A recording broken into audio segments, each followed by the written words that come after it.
Hi. അപ്പോ എല്ലാവർക്കും നെയ്യാർ എക്സ്പ്രസിന്റെ മറ്റൊരു കണ്ടവേര് സെക്ഷനിലേക്ക് വീണ്ടും സ്വാഗതം.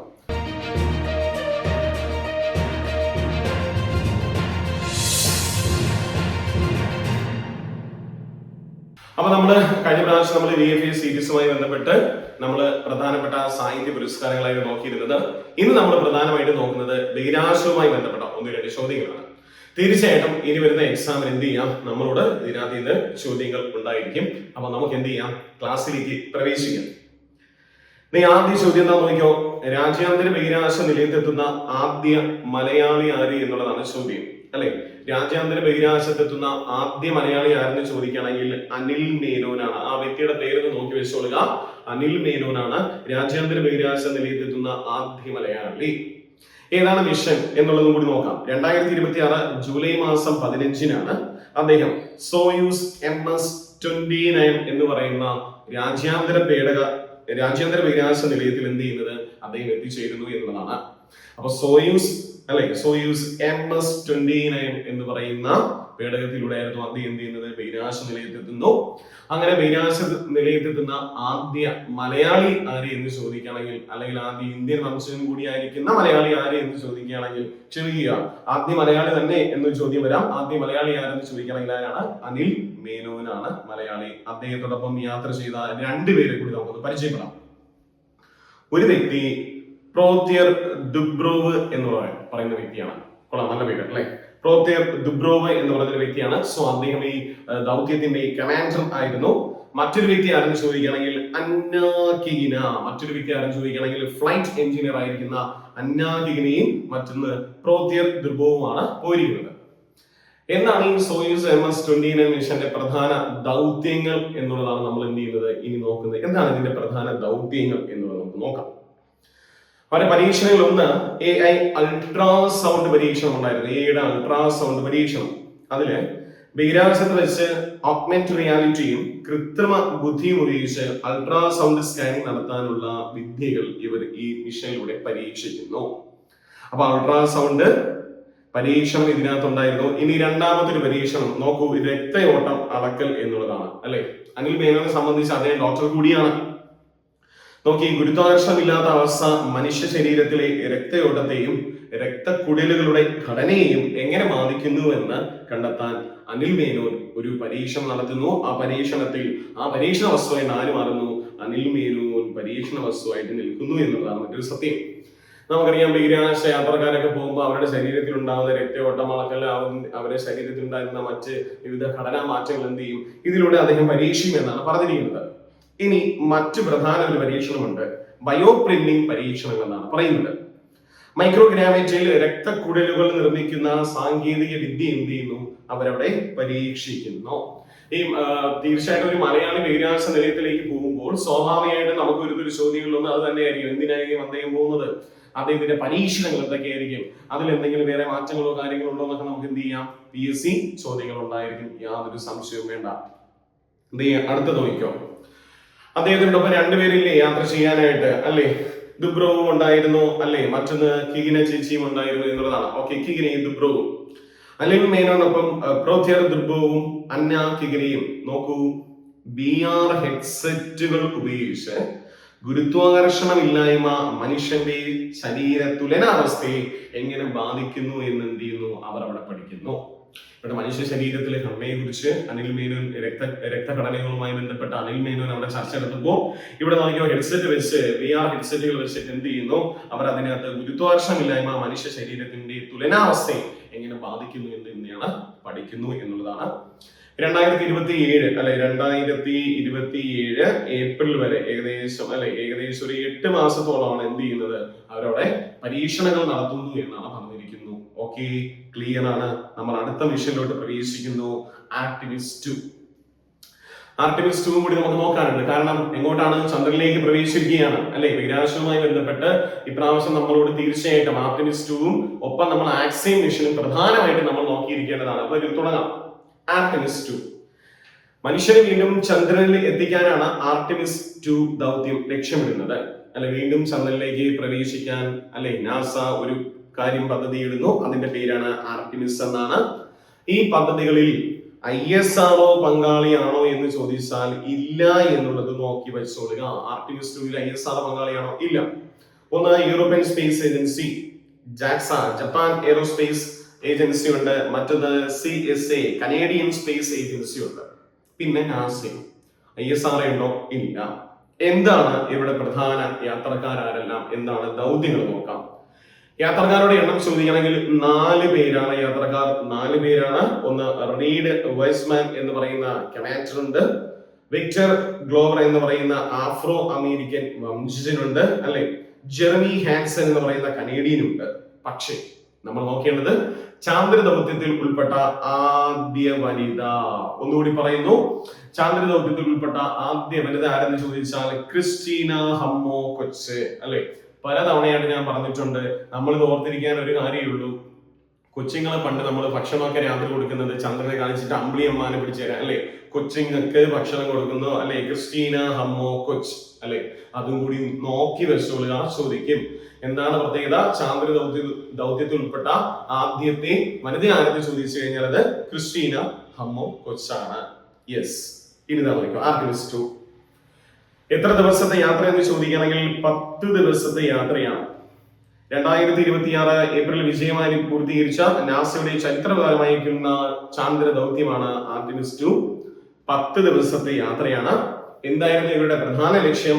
ഒറിയോൺ ബഹിരാകാശ പേടകത്തിന്റെ പ്രവർത്തനക്ഷമത നോക്കുക, അല്ലെ. ലൈഫ് സപ്പോർട്ട് സിസ്റ്റങ്ങൾ നോക്കുക, മനുഷ്യനുമായിട്ടുള്ള സുരക്ഷ എന്നിവ പരിശോധിക്കുക എന്നുള്ളതായിരുന്നു ഈ ആർട്ടിമിസ് 2 ഇവരുടെ പ്രധാനപ്പെട്ട ലക്ഷ്യം, അല്ലെ. 2026 ഏപ്രിൽ മാസം 1-ാം തീയതി യാത്ര ചെയ്ത് 2026 ഏപ്രിൽ മാസം 10-ാം തീയതി എന്ത് ചെയ്യണം, അവർ തിരിച്ചെത്തി എന്നുള്ളതായിരുന്നു. പക്ഷേ ഇതിലൊരു ചോദ്യമുണ്ട്. മനുഷ്യൻ ഇതുവരെ സഞ്ചരിച്ചിട്ടുള്ളതിൽ വെച്ച് ഏറ്റവും കൂടുതൽ ദൂരം ഭൂമിയിൽ നിന്നും സഞ്ചരിച്ച മിഷൻ, മനുഷ്യൻ സഞ്ചരിച്ചതിൽ വെച്ച് ഏറ്റവും കൂടുതൽ ദൂരം ഭൂമിയിൽ നിന്നും എന്ത് ചെയ്യുന്നു സഞ്ചരിച്ച മിഷൻ ഏതെന്ന് ചോദിച്ചാൽ ആർട്ടിമിസ് 2 ആണ്. ഏകദേശം 2,82,756 മൈൽ ഇവർ സഞ്ചരിച്ചു എന്നുള്ളതാണ് ആർട്ടിമിസ് 2. വനിതയുടെ പേര് നമ്മൾ മറക്കണ്ട. ആ വനിതയുടെ പേരാണ് ക്രിസ്റ്റീന ഹമ്മോ കൊച്ച്. നോക്കി വെച്ചോളുക. കഴിഞ്ഞില്ല എന്നാണ് വിക്ഷേപണം എന്ന് പറഞ്ഞിരിക്കുന്നു. 2026 ഏപ്രിൽ മാസം 1-ാം തീയതിയാണ്, അല്ലെ. വിക്ഷേപണം എവിടെ നിന്നായിരുന്നു? നോക്കിക്കോ, കെനഡി സ്പേസ് സെന്റർ, അമേരിക്കയുടെ കെനഡി സ്പേസ് സെന്ററിൽ നിന്ന് വിക്ഷേപിക്കുന്നു, അല്ലെ. എന്ന് തിരിച്ചെത്തി 2026 ഏപ്രിൽ മാസം 10-ാം തീയതി എവിടെയാണ്? പസഫിക് സമുദ്രത്തിലാണ് അവർ ലാൻഡ് ചെയ്തത്. പസഫിക് സമുദ്രത്തിലാണ്. കഴിഞ്ഞില്ല. നോക്കിക്കോ.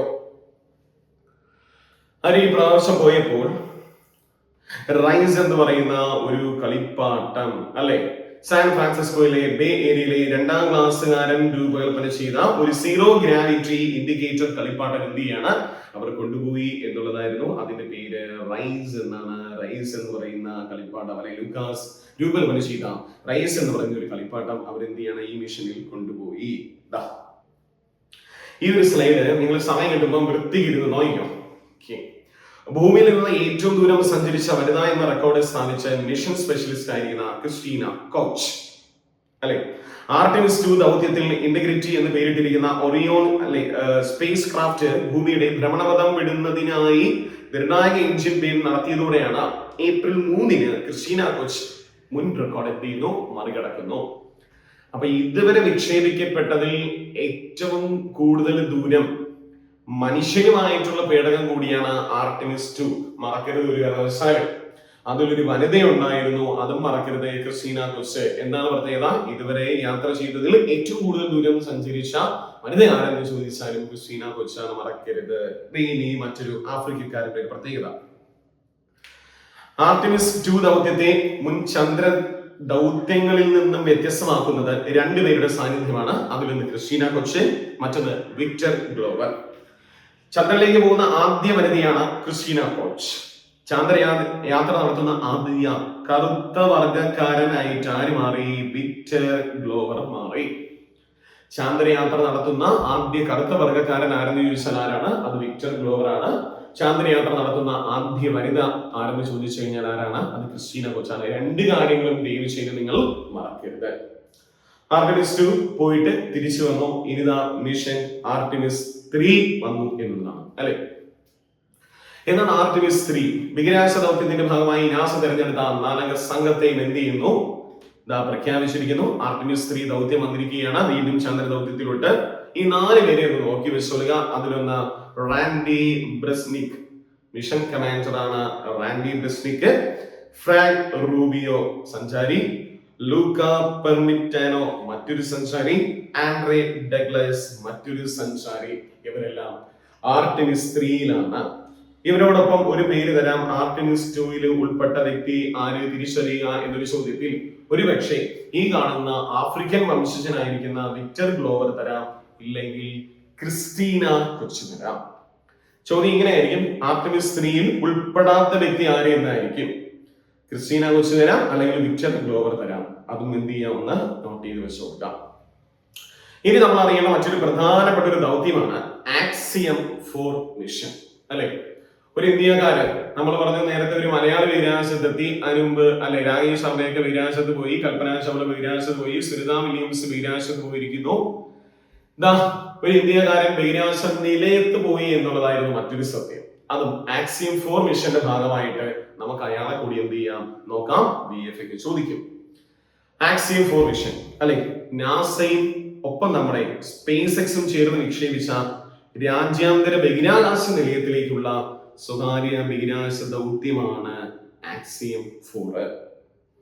ആക്സിയം 4 എന്ന് നിക്ഷേപിച്ചു 2025 ജൂൺ മാസം 25-ാം തീയതിയാണ്. സിമ്പിൾ ആയിട്ട് കിട്ടും. 25 ഓർത്തിരിക്കുക അല്ലെ. 25 ഏത് മാസമാണ്? ജൂൺ മാസമാണ്. സ്കൂൾ തുറക്കുന്ന ഡേറ്റ് ആണ്. ആക്സിയം 4 എന്ത് ചെയ്യുന്നത്? വിക്ഷേപിക്കുന്നു 2025 ജൂൺ മാസം 25-ാം തീയതിയാണ്. ഇതും എവിടെ തന്നെയാണ്? കെനഡി സ്പേസ് സെന്റർ ആണ് അല്ലെ. LC-39A എന്ന് പറയുന്ന വിക്ഷേപണ കേന്ദ്രത്തിൽ നിന്നും എന്ത് ചെയ്യുന്നു? വിക്ഷേപിക്കുന്നു. ഏതാണ് റോക്കറ്റ് എന്ന് ചോദിക്കുകയാണെങ്കിൽ ഫാൽക്കൺ 9 എന്ന് പറയുന്ന റോക്കറ്റ് ആണ്. എന്നാണ് അവർ ലാൻഡ് ചെയ്തിരിക്കുന്നു? 2025 ജൂലൈ മാസം 15-ാം തീയതി ലാൻഡ് ചെയ്തു. ജൂൺ 25-ന് യാത്ര ആരംഭിച്ചു. ജൂലൈ 15-ാം തീയതി എന്ത് ചെയ്യാണ്? അവർ ലാൻഡ് ചെയ്തിരിക്കുന്നു ആക്സിയം 4-ൽ. ഇനി ആക്സിയം 4-ൽ നമുക്ക് എന്തൊക്കെ അറിഞ്ഞിരിക്കണം? പറഞ്ഞിരിക്കുന്നു ഫാൽക്കൺ 9 എന്ന് പറഞ്ഞ പേടകത്തിലാണ് പോയത്. ബഹിരാകാശ വാഹനത്തിലാണ് പോയത്. പേടകം ചോദിക്കുകയാണെങ്കിൽ ഡ്രാഗൺ പേടകമാണ്. ഏതാണ് പേടകം? ഡ്രാഗൺ പേടകമാണ്. മിഷന്റെ പേര് നമുക്കറിയാം, ആക്സിയം 4 എന്നാണ് മിഷൻ. ആ ഡ്രാഗൺ പേടകത്തിന് ബഹിരാകാശ സഞ്ചാരികൾ നൽകിയിരിക്കുന്ന പേരാണ് ഗ്രീസ്. വിക്ഷേപണം ഫാൽക്കൺ 9 വിക്ഷേപണം കെനഡി സ്പേസ് സെന്റർ, അമേരിക്കയിലെ കെനഡി സ്പേസ് സെന്ററിൽ നിന്നാണ് വിക്ഷേപിച്ചിരിക്കുന്നു. 4 യാത്രക്കാരുണ്ടായിരുന്നു. ഒരു ഇന്ത്യക്കാരൻ അല്ലെങ്കിൽ ഉത്തർപ്രദേശ് സ്വദേശി ഉണ്ടായിരുന്നു. അദ്ദേഹത്തിന്റെ പേരാണ് ശുഭാംശു ശുക്ല. മറ്റു 3 യാത്രക്കാരായിരുന്നു പെഗ്ഗി വിറ്റ്സൺ, മിഷൻ കമാൻഡർ ആയിരുന്നു Peggy Whitson. Tibor Kapu, Hungary സ്വദേശിയായിരിക്കുന്ന ടിബോർ കാപ്പു അല്ലെ. സ്റ്റാവോ പുസ്കനസ്കി, പോളണ്ട് സ്വദേശിയായ സ്റ്റാവോ പുസ്കനസ്കി ഉണ്ടായിരുന്നു. ഇനി എന്തൊക്കെയായിരുന്നു ഇതിൽ നമ്മൾ പ്രധാനമായിട്ടും അറിഞ്ഞിരിക്കേണ്ട ഏജൻസികള്? നാസ, ഇതിൽ ISRO ഉണ്ട്. ആർട്ടിമിസ് 2-ൽ ISRO ഉണ്ടോ ഇല്ല എന്നുള്ളതാണ്. പിന്നെ European space agency, space X, axiom mission ആണ്. ആക്സിയം മിഷൻ 4-ൽ ISRO ഉണ്ടായിരുന്നു. ISRO ഉണ്ടായിരുന്നു. നമ്മൾ അത് നോക്കി വെച്ചോളുക. പ്രധാനമായിട്ടും ആക്സിയം 4 മിഷനിൽ ശുഭാംശു ശുക്ല ബഹിരാകാശത്തെത്തിക്കുന്ന വെള്ളയാണി കാർഷിക സർവകലാശാല വികസിപ്പിച്ച വിത്തിനങ്ങൾ ഒന്ന് നോക്കി വെച്ചോളുക. ഈ വരയ്ക്കുന്ന പ്രധാനപ്പെട്ട കാര്യങ്ങൾ എന്ത് ചെയ്യുക ഒന്ന് നോക്കി വെച്ചോളുക. ഉമാജ്യോതി എന്ന് പറയുന്ന നെല്ല് കൊണ്ടുപോയിരിക്കുന്നു. തിരകത്തറ എന്ന് പറയുന്ന എള്ള് കൊണ്ടുപോയിരിക്കുന്നു. കനകമണി അല്ലെ എന്ന് പറയുന്ന മുതിരപ്പയർ കൊണ്ടുപോയിരിക്കുന്നു. സൂര്യ എന്ന് പറയുന്ന വഴുതന വിത്ത് അല്ലെ, തക്കാളി വിത്ത്, വഴുതന, കുറ്റിപ്പയർ അല്ലെ, വെള്ളയാണി, വിജയ് ഇതെല്ലാം കൊണ്ടുപോയിരിക്കുന്നത്. എന്തിനാണ് ഇതൊക്കെ കൊണ്ടുപോയത്? അവിടെയൊക്കെ ഇതിന്റെ നട്ട് ഇതിന്റെ എങ്ങനെയാണ് ഇതിന്റെ ഉത്പാദനം കാര്യങ്ങളൊക്കെ കുറിച്ചൊന്ന് പഠിക്കാൻ വേണ്ടിയിട്ടാണ്.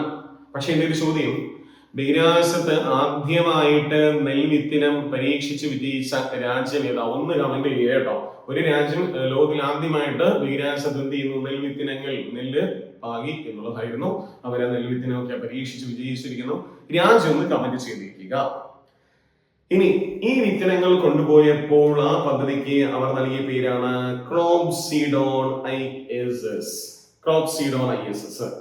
ഇനി ഈ പദ്ധതിക്ക് നേതൃത്വം നൽകുന്ന Indian Institute of Space and ടെക്നോളജിയിലെ അധ്യാപികയാണ് ശ്രീജാലക്ഷ്മി. ശ്രീജാലക്ഷ്മി താഴെ തന്നിരിക്കുന്ന ഏത് മിഷനുമായി ബന്ധപ്പെട്ടിരിക്കുന്നു? ആക്സിയം ഫോർമേഷൻ ആണ്. അതും കൂടി നോക്കി വെച്ചോളുക. ശ്രീജയലക്ഷ്മി താഴെ തന്നിരിക്കുന്ന ഏത് മിഷനുമായി ബന്ധപ്പെട്ടിരിക്കുന്ന ചോദിച്ചാൽ ഏതാണ്? ആക്സിയം 4 ആണ്.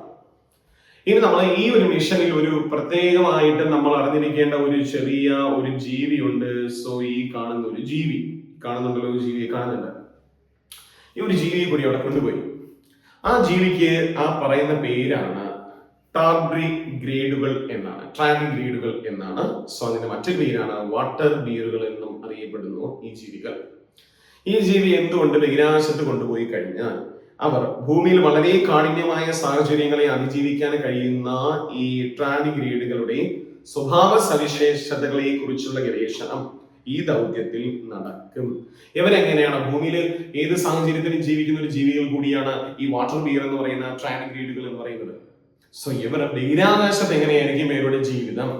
സോ അതേ കുറിച്ചുള്ള പരീക്ഷണത്തിൽ കൊണ്ടുവരിക്കുന്ന ഒരു ജീവിയാണ് ട്രാഡിഗ്രേഡുകൾ എന്ന് പറയുന്നത്. ഒന്നും നോട്ട് ചെയ്ത് വെച്ചോ, ചോദിച്ചാൽ നമ്മൾ എഴുതണം. കൊണ്ടുപോയോ? കൊണ്ടുപോയി എന്നുള്ളതാണ്. ഒപ്പം നേരത്തെ നമ്മൾ അവിടെ ഒരു സാധനം പറഞ്ഞായിരുന്നു, ഒരു പാതയെ കൊണ്ടുപോയത് അല്ലെ, ഗ്രാവിറ്റിക്ക് വേണ്ടി. ഇപ്പൊ എന്താ കൊണ്ടുപോയിരിക്കുന്നത്? ജോയ് എന്ന് പറയുന്നതാണ് ആ പാവയുടെ പേര്. ചോദിച്ചു കഴിഞ്ഞാൽ ജോയി ആണ്. ആക്സിയം 4 ദൗത്യത്തിന്റെ ഭാഗമായി അന്താരാഷ്ട്ര ബഹിരാകാശ നിലയത്തിലേക്ക് കൊണ്ടുപോയ അരയന്ന പാവ ഏതെന്ന് ചോദിച്ചാൽ ഏതാണ്? ജോയി ആണ് അല്ലെ. സീറോ ജി ഇൻഡിക്കേറ്റഡ് ഗ്രാവിറ്റി ആയി പ്രവർത്തിക്കുന്ന ഒരു പാവയും കൂടിയാണ് ജോയ് എന്ന് പറയുന്ന പാവ. അത് അരയന്ന പാവ നമ്മൾ എവിടെ കൊണ്ടുപോയി? അത് ആക്സിയം 4 മിഷന്റെ ഭാഗമായിട്ടാണ് കൊണ്ടുപോയിരിക്കുന്നത്. ആ മിഷനിൽ പോയിരിക്കുന്ന നമ്മുടെ ശുഭാംശു ശുക്ലയുമായി ബന്ധപ്പെട്ടൊരു 4 കാര്യങ്ങളാണ്. ഒന്ന് നോട്ട് ചെയ്ത് വെച്ചോ. ബഹിരാകാശത്തെത്തിയ മൂന്നാമത്തെ ഇന്ത്യക്കാരൻ എന്നുള്ളത് ഇവിടെ നമുക്ക് മാറ്റാം. പക്ഷേ 3 ഇന്ത്യക്കാർ ബഹിരാകാശത്ത് എത്തിയിരുന്നു എന്നുള്ളതാണ്. ആന്ധ്ര സ്വദേശിയായിരിക്കുന്ന ഒരു വ്യക്തി ബഹിരാകാശത്ത് എത്തിയിരിക്കുന്നു എന്നുള്ളതായിരുന്നു. സോ രാകേഷ് ശർമ്മ. പക്ഷെ BSc ക്യാൻസർ വരുന്നത് രാകേഷ് ശർമ്മയും ശുഭാംശു ശുക്ലയും ആണ് എന്നുള്ളതാണ്. അപ്പൊ ബഹിരാകാശത്തെത്തിയ രണ്ടാമത്തെ ഇന്ത്യക്കാരൻ എന്ന് എന്ത് ചെയ്യുക? ഒന്ന് നോട്ട് ചെയ്ത് വെച്ചോളുക. ബഹിരാകാശത്തെത്തിയ രണ്ടാമത്തെ ഇന്ത്യക്കാരൻ കൂടിയാണ് ശുഭാംശു ശുക്ല. എന്നാൽ ബഹിരാകാശത്തെത്തിയ ആദ്യ ഇന്ത്യക്കാരൻ രാകേഷ് ശർമ്മയും ബഹിരാകാശ നിലയത്തെത്തിയ ഒന്നാമത്തെ ഇന്ത്യക്കാരൻ ആരെന്ന് ചോദിച്ചു കഴിഞ്ഞാൽ ആരാണ്? അത് ശുഭാംശു ശുക്ല. അപ്പൊ ബഹിരാകാശ നിലയത്തിലെത്തിയ ആദ്യ ഇന്ത്യക്കാരൻ ആരാണ്? ശുഭാംശു ശുക്ല. ഞാൻ പറഞ്ഞു 3 പേർ ബഹിരാകാശത്ത് പോയി. രാകേഷ് ശർമ്മ, ഗോപീചന്ദ് തോട്ടക്കുറ എന്ന് പറയുന്ന വ്യക്തി പോയായിരുന്നു കേട്ടോ. ഗോപീചന്ദ് തോട്ടക്കുറ എന്ന് പറയുന്ന വ്യക്തി ബഹിരാകാശത്ത് പോയായിരുന്നു. പക്ഷേ രണ്ടാമത്തെ ഇന്ത്യക്കാരൻ എന്ന് തന്നെയാണ് BScയുടെ ആൻസർ വരുന്നു എന്നുള്ളതാണ്. അതായത് നോക്കൂ, 41 വർഷത്തിന് ശേഷം ബഹിരാകാശത്തെത്തുന്ന രണ്ടാമത്തെ ഇന്ത്യക്കാരൻ കൂടിയാണ് ആര്? നമ്മുടെ ശുഭാംശു ശുക്ല. 2026 രാജ്യം അദ്ദേഹത്തിന് എന്ത് നൽകി ആദരിച്ചു? അശോക ചക്ര അല്ലെ. അശോക ചക്ര പുരസ്കാരം നൽകി ആദരിച്ച ഒരു വ്യക്തിയും കൂടിയാണ് ശുഭാംശു ശുക്ല. സംസ്ഥാനം ചോദിച്ചായിരുന്നു ഉത്തർപ്രദേശ് അല്ലെ. ലക്നൗ സ്വദേശിയാണ് ശുഭാംശു ശുക്ല. എന്ന് യാത്ര പോയി 2025 ജൂൺ മാസം 25-ാം തീയതി യാത്ര പോയി. 2025 ജൂലൈ മാസം 15-ാം തീയതി അദ്ദേഹം എന്ത് ചെയ്യാണ്? തിരിച്ചെത്തിയിരിക്കുന്നു. ഇതുവരെ നമ്മൾ ക്ലിയർ ആണ്. ഇതിനകത്ത് ഇത് ഏത് ചോദിച്ചിരുന്നാലും നമ്മൾ എഴുതണം. 2 കാര്യങ്ങൾ നോക്കിയോ.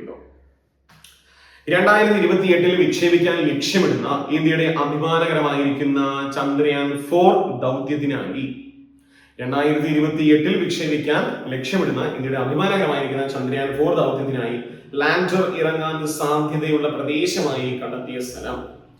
ലാൻഡർ ഇറങ്ങാൻ സാധ്യതയുള്ളത് ഏത് പ്രദേശമായിരുന്നു? സോ മോൺസ് മൗണ്ടൻ അല്ലെങ്കിൽ M4 എന്ന് പറയുന്ന ഒരു പ്രദേശമാണ്.